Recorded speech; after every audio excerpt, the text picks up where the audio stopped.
Hey everybody, thanks for being here. My name is Millie. I'm one of your moderators today, and my job is to hopefully make sure that nobody listening to this webinar wants to stick needles in their eyes. Okay, so we have our other moderator is Jeff Holdenred from DoubleRadius. Jeff's a VP of Sales and Engineering, and he's been with DoubleRadius from the very beginning, since he was about 12 when it was just single radius. No, just kidding. Okay, so joining us today, we have our panelists from Cambium Networks. We have Darren Hermans, Director of Product Management. There he is. John Mead, Senior Director of Engineering. Hey, John. And Jagdish Gurmahi, Senior Director of Product Management. And so, you know, we've all seen a whole bunch of slideshows and stuff, so we thought we'd do something different and have a discussion. Ooh, a discussion. Plus, you can guess what rooms they're being broadcast from in their house. Some of them are actually, well, maybe they're not. Okay, so for those of you who are loyal and stick around till the end, we're going to give away $5 Amazon gift card to everyone who completes our quick survey. And plus, we're going to pick one lucky winner to receive a $25 gift card as a super bonus. So here's how it's going to work. We're going to throw some questions out there, and we want you guys to ask questions as well. So how can you participate?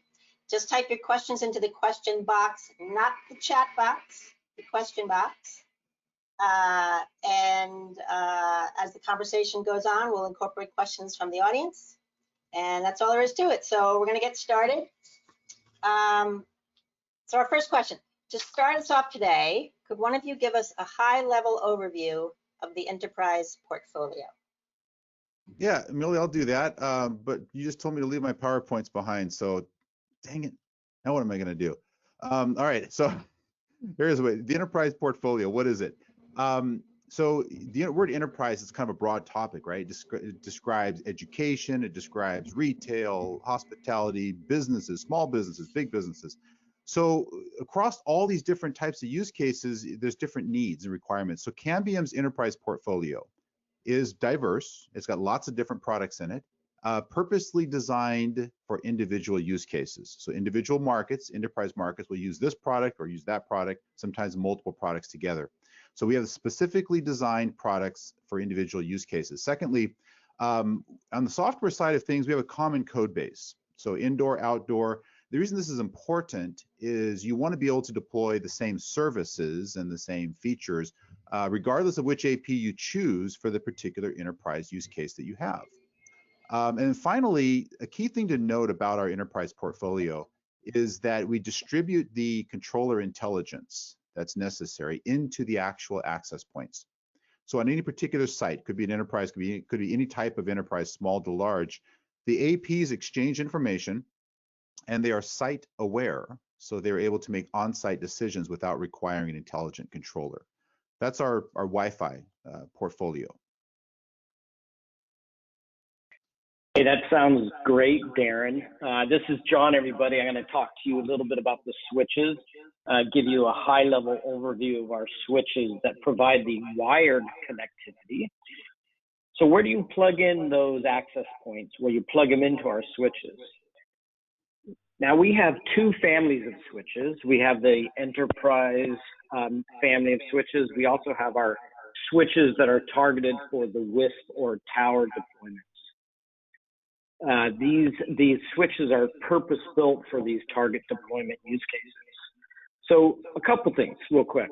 These switches, these are enterprise-grade, non-blocking L2, L3 switching. Not your typical retail switches that you'll buy for your home. These are definitely designed for the enterprise market.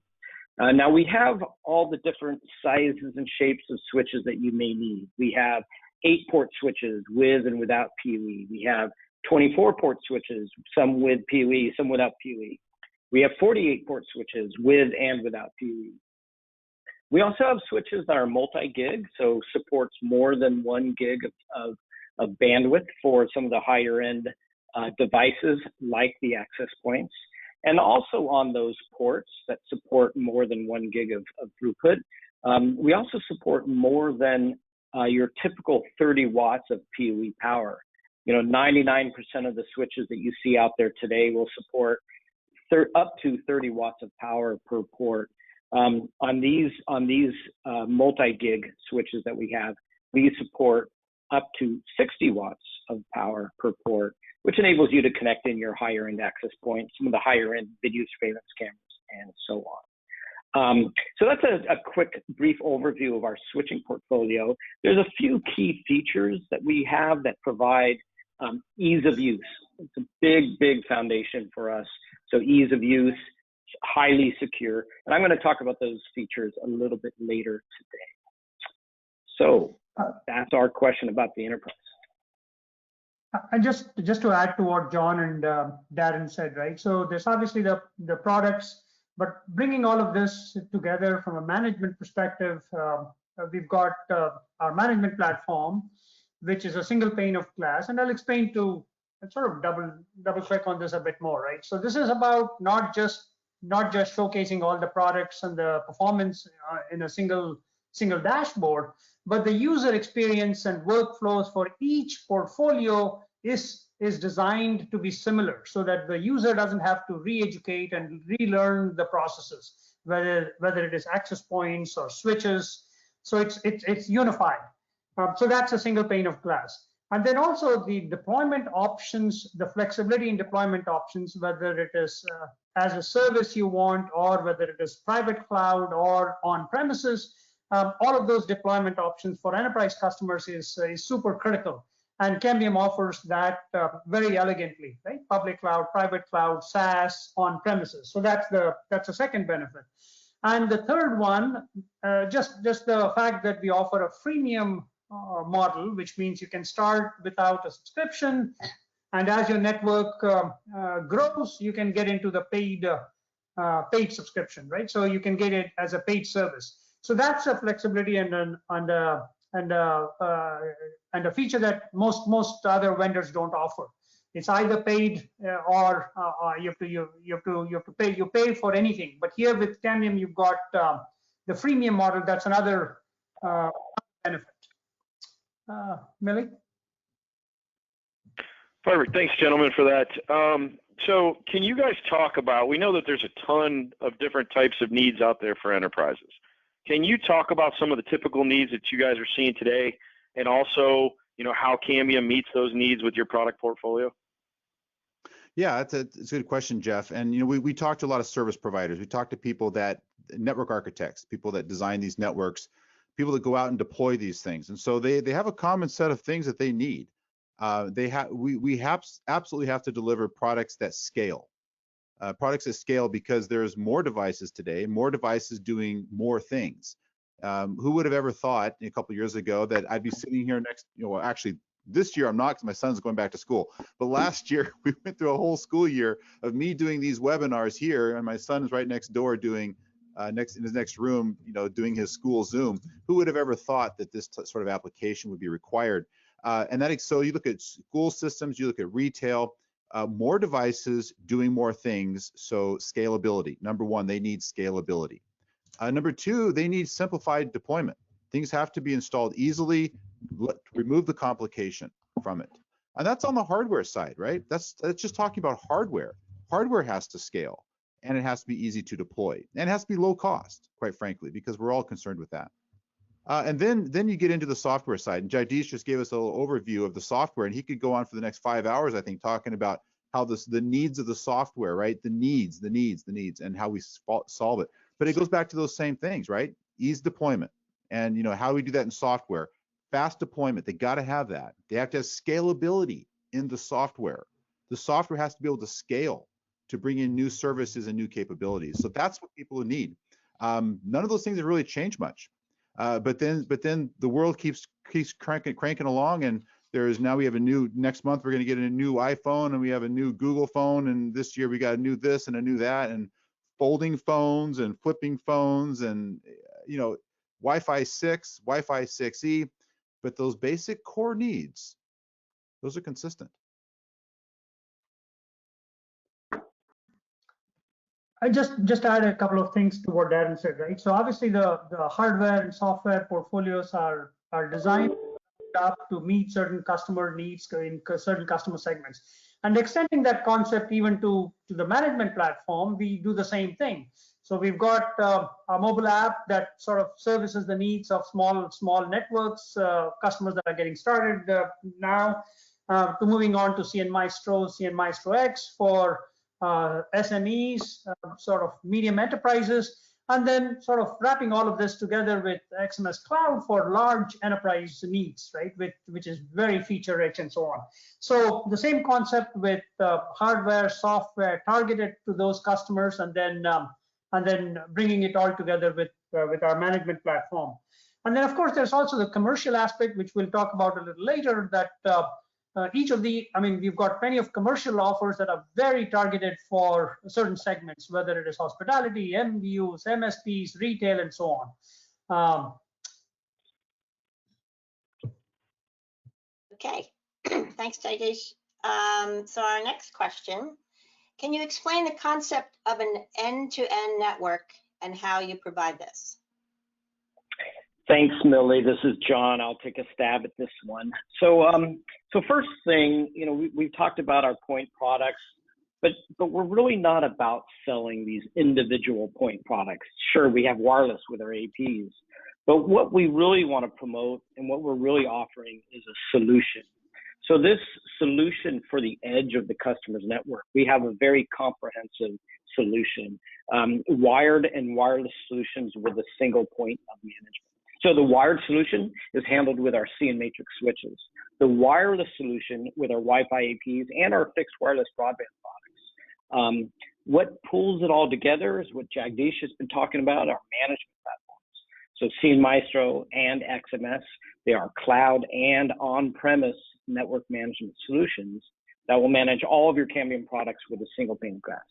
So really bringing it all together as a comprehensive solution. It's management made easy with hierarchical dashboards, automation, which is what I want to talk about, and awesome troubleshooting. So this solution that we have, this end-to-end network that we have, what do customers want? What are they looking for? So automation is a big one, and automation actually solves a lot of the things we're talking about here, but automation to simplify deployments, ease of use. We want to make it easy to deploy these devices. We want to make it easy to manage these devices. We want to make it easy to configure them and troubleshoot any problems that might come up along the way. So ease of use is key for the solution, not just the point product, but for the overall solution. Highly secure networks is a big ask by customers. We want to minimize human errors. I don't know if I believe this stat, but I'll pass it on to you guys anyway. But they say 80% of unplanned downtime is caused by some type of misconfigurations. Usually human errors are made. But anyway, so automation can resolve a lot of that. So having a highly secure network, minimizing human errors is big. We want to improve network resiliency. If something does go wrong, how do we minimize the impact to your network? And as well, reducing the cost overall, right? What does it take to manage your network, the time and the energy putting into managing and maintaining your network? So let's see. So one of the features that we have on our switches is called policy-based automation. And this is kind of the glue. It pulls everything together. So the access points that give you the wireless connectivity, the CN Matrix capability with the wired connections, as well as the management. So policy-based automation is a feature that we have. And we've been selling these switches, shipping our switches for almost 3 years now. And when entering such a mature market, it's hard to differentiate yourself. But with policy-based automation, we really have. Our customers love it. Analysts are talking about it. And it really is a difference for the customer. So what is policy-based automation? Well, I'd love to talk for hours on this topic. It's my favorite topic, but let me cut down to the chase. So what does it actually do for you? Well, it provides a true zero-touch environment for you, not only for the initial deployment of your network devices, the switches, the access points, but also a zero-touch experience for your day-to-day adds, moves, and changes of network devices. So every time you plug in an access point, and you don't plug in just one access point, you're plugging in tens or hundreds of access points. So how do you automate that process? Another thing that PBA does for you is it eliminates the error-prone and very time-consuming manual configuration. When you plug in an access point, that's all you do. You physically plug it in. The configuration that is needed on the switch and the configuration that is needed on that specific port is all completely automated. And that brings up the next point. You know, every port is equal. When I plug in an access point, it doesn't have to be into ports 1 through 5 because they've been pre-configured that way. You can plug in the access point into any port of any switch in your network, and it will automate the detection of that device and it will automate the configuration of that device through these policy-based automation policies. What else does it do? Well, it enhances security dramatically, right? When you plug in a device, it will automatically be auto-segmented onto the right network or subnet or correct VLAN of your network. And overall, you can look at all these things. It reduces the overall expenses required to deploy and manage your network. So Cambium, we provide a solution for the edge of your network with wired connectivity, wireless connectivity, as well as the single point of management to manage all of your Cambium devices. Just to add a couple of thoughts, right? So that was pretty comprehensive an answer. But if you look at a complete stack, you've obviously got hardware, then you've got software and the management platform. And John described in fairly good detail all the key ingredients of the management aspect, from zero-touch onboarding to provisioning to configuring, remote troubleshooting. There is also another stack on top of that, which extends beyond what Cambium provides, right? So then you may have incident management systems. You may have PSA, professional services automation. You may have RMM tools for remote monitoring and management. How do you tie all of that into the networking stack, right? So that's where APIs and webhooks come into the picture.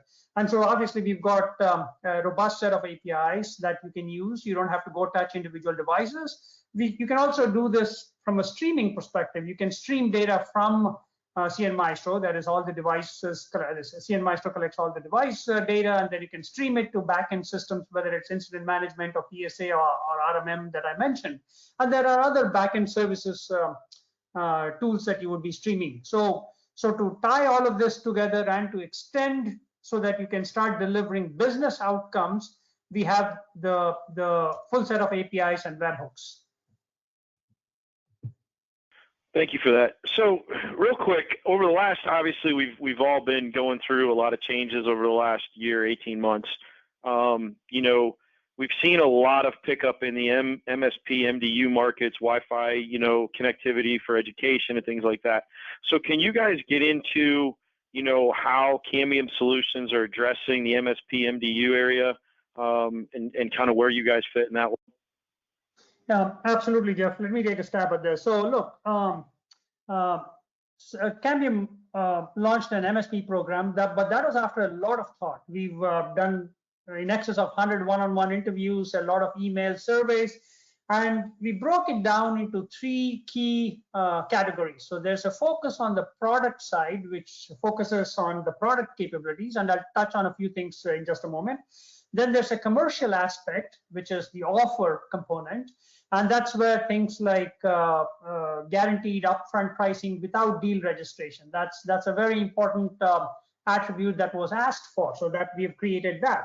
And then there's another aspect to the entire MSP program, which is operational benefits.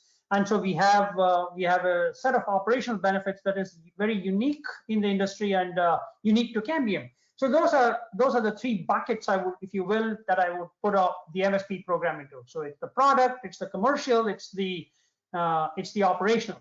On the product side, look, there's a bunch of things, starting with the MSP dashboard, the multi-tenancy, role-based providing admin roles for the device configurations, branding of MSP dashboard, captive portal, EPSK. So there's a whole bunch of very thoughtfully executed features that are specifically targeted at MSPs and the new emerging MDUs. And MDUs are actually come across quite broadly, right? Whether it is multi-tenant apartment buildings, or whether it is a strip mall with a number of shopping centers, senior living. The construct of multi-dwelling units extends to these other sub-verticals, if you will, where basically you have a private space and then you have a public space that you share with other tenants, other guests, and you want that seamless Wi-Fi experience. You want seamless experience, you want a highly secure network,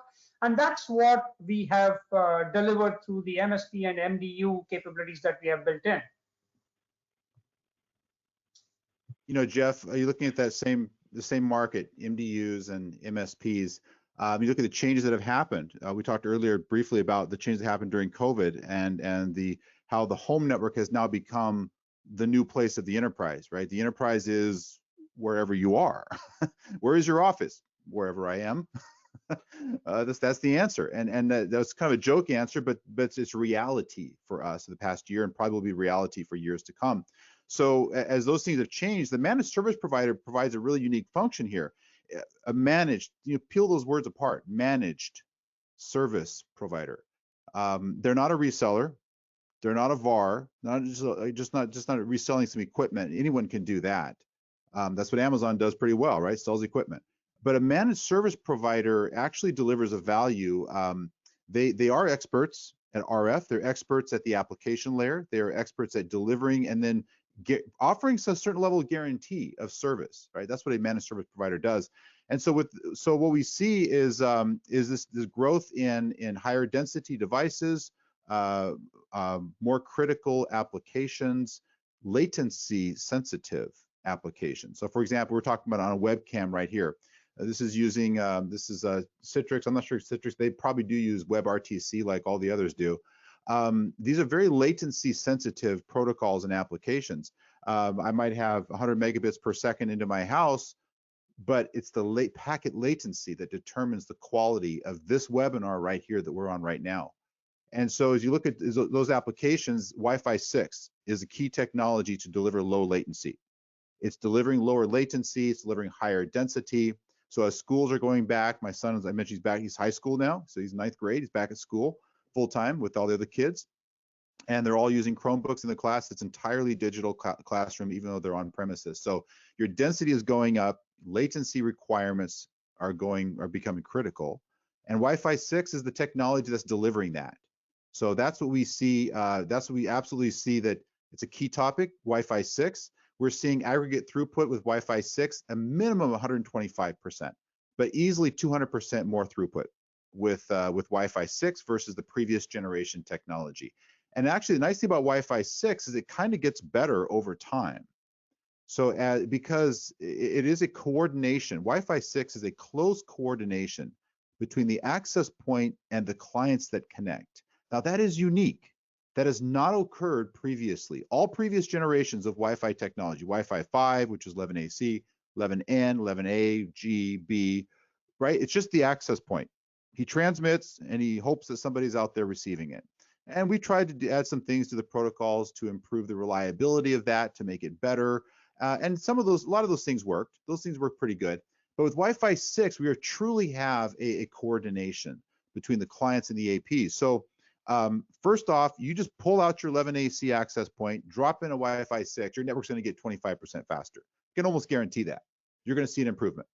But it's going to get better over time. As more of the client devices support Wi-Fi 6, that coordination capability between the AP and the client increases. And now you will begin to see the efficiency advantages of Wi-Fi 6 in delivering higher aggregate throughput. And that's where we're seeing some of these numbers at 200% is when you start to see more Wi-Fi 6 clients in the network coordinating with the access point. So that's fantastic. I mean, that's stuff that, boy, we're just absolutely thrilled about the performance that Wi-Fi 6 is delivering.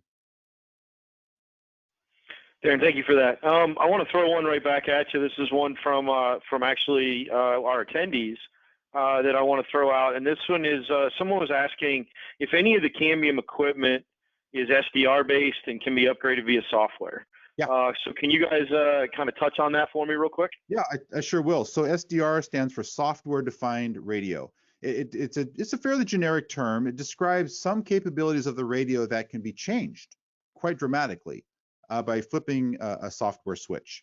So we do that today. It does not require, so I'll answer the second question first. Nothing requires a software upgrade because it's already built into the product that we ship. And it's all configurable by the management systems that Jagdish was talking about. So it's configured by our management systems, and here's what it does. Here's what it does. In the current Wi-Fi 6 product called the XV3-8, it addresses a particular problem, the SDR function does. The problem we're trying to address there is that not all networks have migrated from 11AC to Wi-Fi 6. I just talked about that, right? So what do you do when you have a mixed network, some Wi-Fi 6 devices, mostly Wi-Fi 5, or maybe all Wi-Fi 5? So now you flip that SDR switch, you can take the 5 gigahertz radio and split it into 2 separate, distinct BSSs. A BSS means an access point, a radio, and all of its connected clients, right? That's a BSS. So you can actually split the 5 gig radio into 2 separate, distinct 5 gigahertz radios. And immediately, nearly doubles your capacity right off the bat, even for those legacy devices. As oftentimes those legacy devices cannot yet take advantage of the full Wi-Fi 6 protocol stack. So what happens, you go fast forward a year from now, 2 years from now, when Wi-Fi 6 becomes the dominant technology. Well, then flip the switch back the other way. And now you have a full 8x8, 8 transmit, 8 receive streams in the 5 gigahertz band, leveraging all the advantages of Wi-Fi 6, the multi-user MIMO, the upstream multi-user MIMO, the upstream and downstream bidirectional OFDMA, which is a very key technology as well. You get full advantage of all of that. So use that software switch, that SDR function, really to optimize your particular environment. And actually, we give you some suggestions. I just gave you a couple suggestions, but it's up to you to decide what works best in your environment. So you can test it, and it just takes. You flip the switch. It takes, I don't know, Jagdish, probably about a minute for the configuration to get pushed down, maybe less than that. It's quick, right? So you're not wasting a lot of time. You don't have to do the software upgrades and load special code to work with it. You just have to flip the switch, do some tests, flip it the other way, and then move forward. Now, as we go forward in time, we're going to start talking about Wi-Fi 6E here pretty soon. Pretty soon we are.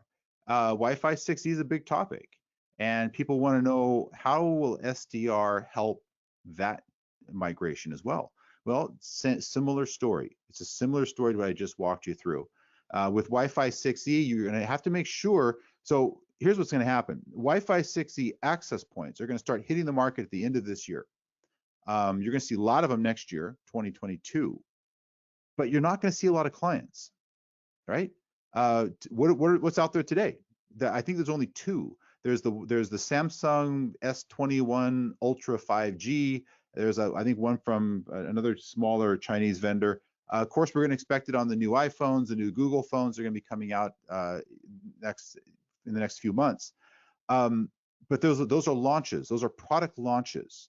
It takes time for that technology to filter into the market and get into the actual networks. So what's going to happen is we're going to give you the capability in SDR to optimize that network, okay, for what you need today. The type of devices you have today could be Wi-Fi 6 devices, could be older technology even, and then in a year or 2 or 2 years or 3, whatever that time frame is in the future, flip that software switch and then optimize it for those new Wi-Fi 6E clients. Then SDR gives you that nice bridging technology between one version and another. Thank you for that, Darren. Good answer. So one thing I get asked all the time, is scalability. That's the age-old question. People are like, well, does it scale? Does it scale? Does it scale? So what I wanted to know was, can you talk just briefly about scalability? And also, do you have any example, without dropping names or anything, do you have any example of like a solid size network that you guys are actually in? I mean, I have a few that I could probably talk about, but I'd rather hear it from you guys than from me. Boy, as far as the second question, I can give you lots of answers on the first question. The second question, I'm pretty darn busy with my job. I don't spend a whole lot of time looking at customers' networks these days. I wish I could do more of that. I pick them up from time to time, from time to time. So we have customers that I know we have customers out there in the service provider market that have 30,000 managed devices on a single network. I know those. I get on those calls from time to time. They'll ask me some questions about things. So I do pick that up incidentally. We just had a customer roll out a Wi-Fi 6 outdoor access point at an Olympic field trial. It was before the Olympics in Japan.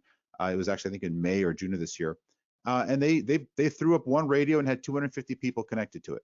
All sorts of devices, mostly older devices. Mostly old devices, and everybody had 4 bars. It didn't matter what type of device they connected. So that's 250 devices on a single outdoor AP. That was pretty good. That's a pretty dense network. Now, density has a couple of things to it. Let's answer that first question then. Density has a couple of components to it. One is how many devices can it connect to a single AP, all right? Now, everyone advertises, and you'll see the number on the data sheet, and it'll say 512 devices or 1024 devices. Now, that really is a count of the number of MAC addresses, really, that the device can support. In the practical world, the limiting factor is the RF, right? The RF actually limits. Now, so it limits. So the RF means the signal to noise ratio of the client to the AP. And what is that SNR? If you've got poor SNR, your density will go down, right? You'd be lucky to get 30 devices on an AP. And that's not just Cambium. That's just general comment. Just general comment. That's industry-wide comment. If you're low SNR, you're going to get poor client density. High SNR, better client density. Then you dip into the protocols themselves. Wi-Fi 6 more dense than Wi-Fi 5. Why? Lots of reasons why. Wi-Fi 6 is specifically designed for high density. It is a technology that allows multiple devices to talk at the same time. This has never happened before, ever, in Wi-Fi networks. Did not happen before. So now we can do that, upstream and downstream, bidirectional. So how do we take those two things together to get more density? So an optimal antenna, if you take an optimal antenna that delivers fantastic SNR, signal to noise ratio, combined with that Wi-Fi 6 high efficiency protocol, you put those two things together, you've got something special right there. Now the other aspect of density is, so that gives you a certain number now of devices per AP. Now you take like a school classroom, right? Classrooms are somewhat far apart. You kind of want to make sure that every device in that school classroom has optimal signal to noise ratio, so you get maximum use of that density within that classroom. Right next door, you don't necessarily want that. So now the other aspect of density is, where are you going to put all those APs, right? And how do I make sure that this AP's got 35, 40, 50 devices connected to it, and they're all doing fantastic. And this AP's got 35, 40, 50, 60, 100 devices all connected to it, and they're all doing fantastic. How do you put those two things together so they don't interfere with each other and overlap and cause a problem? That's the other aspect of density, AP density. So in that regard, I mentioned earlier that the Cambium APs actually exchange information. They talk to each other in the network. They do not require an intelligent on-site controller to make those decisions. RF optimization decisions are made by the access points that are in the environment and that are subject to interference or subject to whatever optimizations they need to do. So the right device is allowed to make the decision. Similarly with roaming, we exchange information about client devices between APs to enhance the roaming. As one device moves from one BSS to another BSS, you need to roam between the two. We optimize that roaming because the APs actually talk to each other. So when it comes to the density, two things to keep in mind there. The client density to a single AP, highly impacted by the SNR and the efficiencies of the antenna. And then the AP to AP density is really limited or controlled by the protocols that those APs respond to and how they talk to each other. So that's a couple of things that Cambium does. And when we do it right, Jeff, when we do it right, we don't hear about the problems. And so, you know, a lot of times when you hear about somebody ask you, well, tell me about your customers. Well, usually it's customers I heard a problem about. that's when I get involved. I don't get involved when it's going good. No one tells me when. No, well. No, I appreciate that. No, they only tell me when there's a problem. Yeah, I understand completely. So, you know, today, you know, just like buying a car or anything else, we have options. Everybody can go out. You're a Chevy guy, Ford guy, Toyota guy, whatever, right? You know, so what is your competitive advantage for the enterprise space today? So I think, and so I can answer that pretty quickly because we talked about that a little bit already. You asked me, Jeff, about SDR. I think that's a competitive advantage because Cambium looked at this and said, look, we want to help people migrate from Wi-Fi 5 to Wi-Fi 6, help them migrate from 6 to 6E, help them interoperate between 6 and 6E for the next decade as these technologies interoperate and coexist and actually support one another. So the SDR function is a competitive differentiation. Another thing is that Cambium really optimizes all of our code for the data plane throughput. We want that thing to move packets through the AP quickly. We don't waste any time. There's a lot of non-standard ways to do some things. We don't mess around with the non-standard way of doing things. We stick with the standards because the standards are there for a reason. They're there because they work. So the results we're seeing are proving that out. We don't waste time with non-standard beamforming, you know, some proprietary form of beam. We stick with the standards-based stuff. It works extremely well. Standards-based beamforming is a coordination beamforming. It's coordinated between the AP and the client that needs to receive that beamform, whereas the proprietary stuff is not aware. There's no awareness. There's no communication between those two devices. So standards-based gives us more consistency. It gives us a higher performance. And our test results in the field are showing that out. So we do optimize those APs, the data plane, for maximum throughput. I think our whole approach is really a competitive advantage. And then I'll stop talking because Jagdish will probably want to talk about the software and what we do on the software side of things, again, to give people more options, right? More options and more flexibility. Jagdish, I'll stop talking now, buddy. Thanks, Darren. Look, I think in terms of how do we stand out and differentiate ourselves, we've talked about a bunch of things. Obviously, differentiated software features and very, very focused on various verticals, and delivering unique value to those verticals is very key. We've got multiple deployment options. We recognize that one solution doesn't fit all. So we've got private cloud, public cloud, on-premises, same code base, and Darren mentioned this. Scale is also another important one, and you asked this question earlier, right? So look, in the data sheet, what we publish is support for up to 10,000 devices, but beyond that, if you scale, and I can think of at least half a dozen to a dozen customers, you need a support contract beyond that, and we have a number of those deployments in the enterprise space, right? And then the freemium model is another differentiating factor. So you can start off without paying for this feature-rich set of capabilities, and then as your network grows, as your need grows, and as you need more advanced features, you pay for the subscription. You pay subscription. I did touch upon APIs and webhooks to integrate these other backend services. We just don't stop at just delivering the APIs. We have created a curated ecosystem that we work tightly with, and those partners actually deliver business outcomes, operational benefits, making sure that it's just not connectivity, but beyond that, right? So, and it's not just saying that, look, we want APIs, go use it. But Cambium has put some extra effort to create this curated ecosystem that delivers these outcomes for our customers.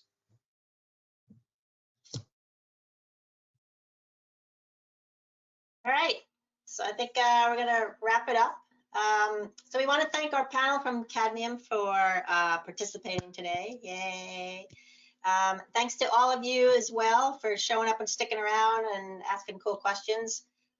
So as promised, we're giving away a $5 Amazon gift card to everyone who completes the quick survey, which is going to pop up on your screen in just a moment when we end. And we'll send everyone a recording in the next day or two. Plus the link to the $5 Amazon gift card for those who take the survey. and we'll announce the lucky winner of the $25 gift card. So until next time, please join us again, and bring your neighbors, bring the friends, bring the kids and the dog. We really want you to come back. And remember, DoubleRadius is here to help you build better networks. So have a great day, everybody. Thank you all. Bye, guys. Thank you very much.